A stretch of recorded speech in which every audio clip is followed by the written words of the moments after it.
Welcome back my channel. ഞാനിന്ന് ഉണ്ടാക്കാൻ പോകുന്നത് ഇഡ്ഡലിയാണ്. അതിനുള്ള മാവ് ഇന്നലെ അരച്ച് വെച്ചിട്ടുണ്ട്. അരി ഉഴുന്ന് ഉലുവ ചേർത്ത് അരച്ച് വെച്ചതാണ്. എല്ലാം പാകമായിട്ട് എടുത്ത് വെച്ചിട്ടുണ്ട്. ഈ തട്ടിൽ എണ്ണ എനിക്ക് വെച്ചിട്ടുണ്ട്. ഈ തട്ടിൽ ഒഴിച്ച് നമുക്ക് ഇഡ്ഡലി ഉണ്ടാക്കാം. ഇഡ്ഡലിക്ക് ഒരു ഹോട്ടലിലെല്ലാം കിട്ടുന്ന മുളക് ചമ്മന്തിയാണ്. ഉള്ളി ചതച്ച് ഉപ്പും മുളക് പൊടിയും കൂടെ ചേർത്ത് ഉണ്ടാക്കുന്നതാണ്. കുറച്ച് വെളിച്ചെണ്ണയും ഒഴിക്കണം.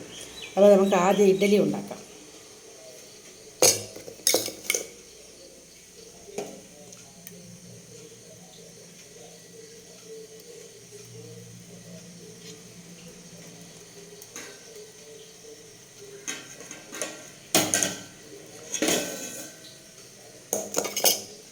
പാത്രം തിരിഞ്ഞപ്പോൾ കുറച്ച് സൈഡിലോട്ട് പോയി.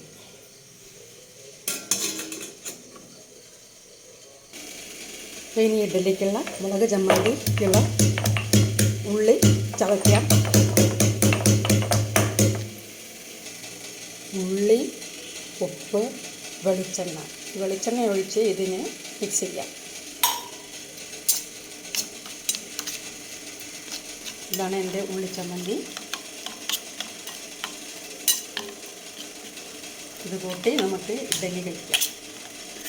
ഇഡ്ഡലിക്കും ദോശയ്ക്കും ഒക്കെ കഴിക്കാവുന്നതാണ്. വെള്ളം ചേർക്കാതെ വെളിച്ചെണ്ണയിൽ മാത്രമാണ് ഇത് ചാലിച്ചെടുക്കുന്നത്. ഉപ്പ്, ചുവന്ന മുളക് പൊടി, ചെറിയ ഉള്ളി ചതച്ചത്. ഇങ്ങനെ ഉള്ളിച്ചമ്മന്തി റെഡി. നമ്മളെ ഇഡ്ഡലി വെന്തോ നോക്കാം. ഇഡ്ഡലി റെഡി. ഇഡ്ഡലി ഇതാ പാകത്തിനായി വന്നിട്ടുണ്ട്. ഇതിനെ നമുക്ക് മറ്റൊരു പ്ലേറ്റിലേക്ക് മാറ്റാം. എൻ്റെ ഇഡ്ഡലി റെഡിയായി കഴിഞ്ഞു. ഇനി നമുക്ക് പ്ലേറ്റിലേക്ക് മാറ്റാം. ഇഡ്ഡലിക്ക് മുളക് ചമ്മന്തി ഉണ്ട്, പിന്നെ ചട്നിപ്പൊടിയുണ്ട്. ഇത് ഞാനിവിടെ ഉണ്ടാക്കിയ ചട്നിപ്പൊടിയാണ്. കടയിൽ പാക്കറ്റിൽ കിട്ടുന്ന പൊടി തന്നെ. അതിൻ്റെ ചേരുവകൾ ഇവിടെ എടുത്ത് ഉണ്ടാക്കിയതാണ്. ഇതുണ്ടാക്കുന്ന വീഡിയോ ഞാൻ പിന്നീട് ഇടാം. നല്ല സോഫ്റ്റ് ഇടിയപ്പം റെഡിയായി കഴിഞ്ഞു. ഉള്ളിച്ചമ്മന്തി കൂട്ടി നമുക്ക് ഇഡ്ഡലി കഴിക്കാം.